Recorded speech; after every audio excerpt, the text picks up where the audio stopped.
I am Dr. Harpreet Singh and I represent Team Conceptual Orthopedics.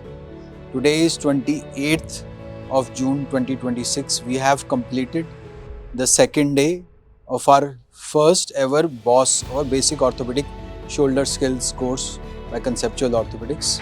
We had a very fruitful 2 days. On day 1, we learned or talked about the clinical examination of shoulder pathologies. We talked about MRI imaging and interpreting of MRI as an orthopedic surgeon for shoulder pathologies. We talked about treatment planning or approach to various shoulder pathologies in 3 sessions, which we divided shoulder pathologies into shoulder pain under 40, shoulder pain over 40, and miscellaneous shoulder conditions. And we had very interactive these sessions, and I think the students would be better, more confident and better equipped to deal with shoulder pathologies. We had a skill lab on day 1. During the midday, we had a MRI reading class, the reading practical exercise. And at the end of the day 1, we had a skill lab where we had 4 stations focusing on diagnostic arthroscopy, triangulation skills, knot tying skills, and introduction to or familiarization with shoulder arthroscopy instrumentation and anchors. We had a long day. We finished at around 8 o'clock in the evening.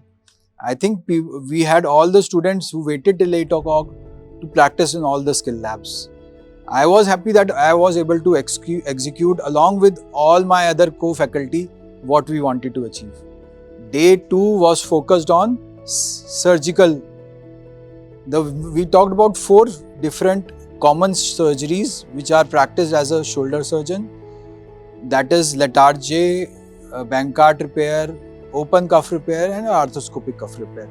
And we had a skill lab focusing on these 2, arthroscopic cuff repair and arthroscopic Bankart repair. Again, we had good interactive sessions, and I think the students would have gained something from these 2 days of course.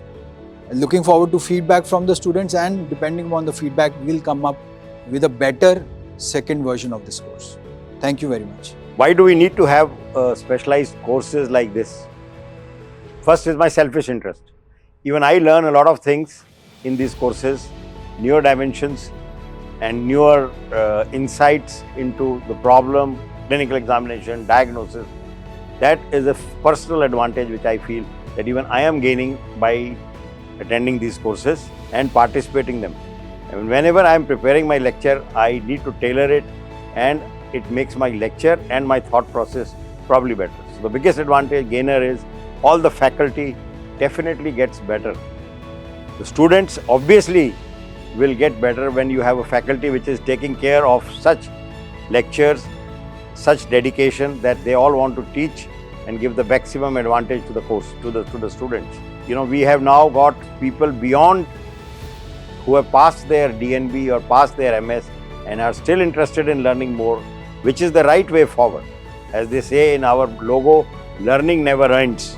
So we continue to learn even when we are practicing, and like I have been practicing for more than 40 years and I still continue to learn. So a lot of people who have done even their post-graduation and are still continuing to be associated with conceptual orthopedics will find it useful and of practical value.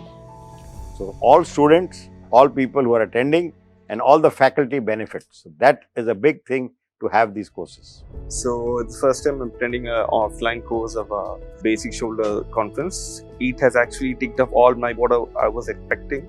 I've got the right view because I had zero exposure to shoulderscopy before. Right now I'm having a basic confidence of like reading a proper MRI and also the basic arthroscopic instrumentations. I would like to say that this course really remained up to the mark.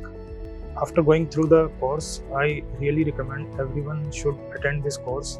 Very helpful me to understand the basic concept regarding the shoulder pathology and anatomy.